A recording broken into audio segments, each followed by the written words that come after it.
Hello. Currency C-Drama greets you. Chinese drama Gen Z EP 23. Sun Taotu and Ren Tianzin saw the mountain ginseng brought by Lu Zhuang and asked where it came from.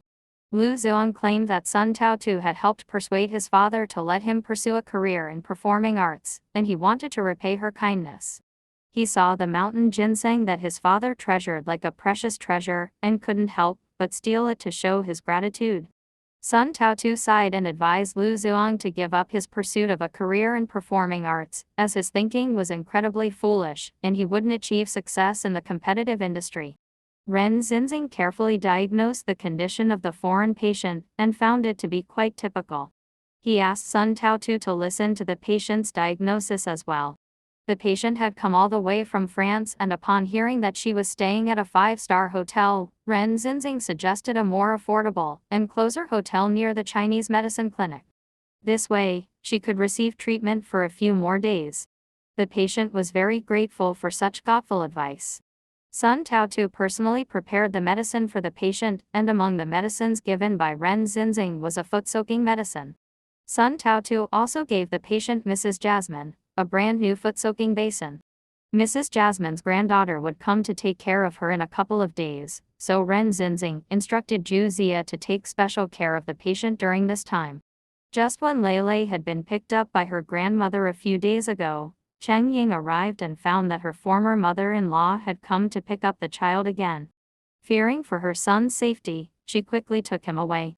The mother-in-law was not a kind person and started arguing, accusing Cheng Ying of trying to take her grandson away. According to the court's decision, Cheng Ying was granted visitation rights every 2 weeks, but the mother-in-law insisted on taking Lei with her. Cheng Ying and her mother-in-law got into a physical altercation. Finally, the kindergarten security guards separated the two, and the police arrived. Cheng Ying's mother-in-law provoked her with her words, even calling her a crazy woman, which might explain why her son claimed that Cheng Ying had a mental illness. She even recorded a video of the incident. After her divorce, Lei was the only family Cheng Ying had left, and now her aggressive mother-in-law wanted to take Lei away from her. Naturally, Cheng Ying was feeling distraught. The police, out of goodwill, reminded Cheng Ying that since the court had already granted her visitation rights, she should let the child go with her grandmother. Otherwise, if the case were to be reopened, given her current state, she might risk losing custody of Lei. After mediation by the police, Cheng Ying's mother-in-law took Lei and left immediately. Cheng Ying returned to the Chinese medicine clinic in a daze. She didn't know what to do. She had already tried to remain patient, but her mother-in-law was relentless. Seeing Cheng Ying's state, Ren Xinxing immediately advised her to sit down and told her that her ordeal had been resolved and it was now a time of rebirth.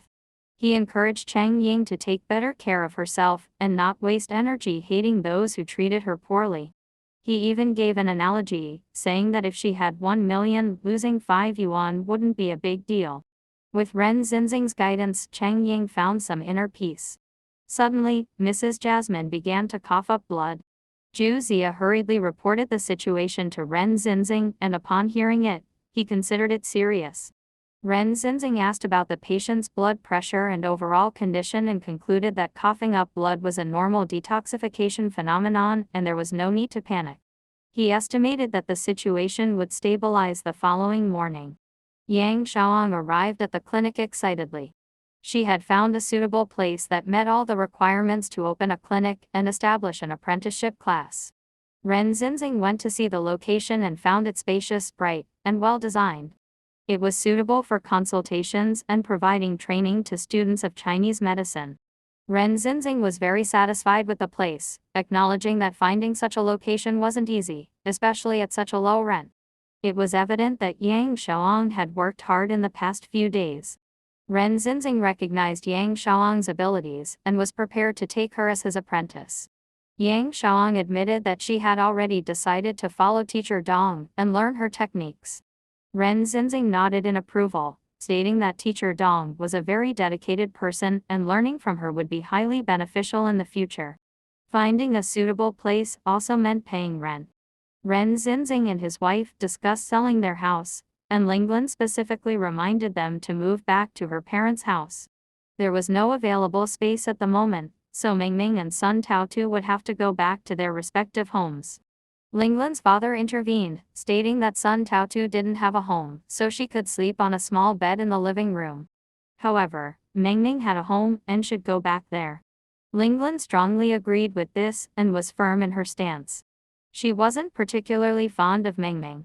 Mrs. Jasmine's cough had stopped. After receiving Western medical treatment for over 3 years with no improvement, her complete recovery after taking Ren Xinxing's Chinese medicine was truly remarkable. If you like the video, don't forget to like and subscribe. Bye bye.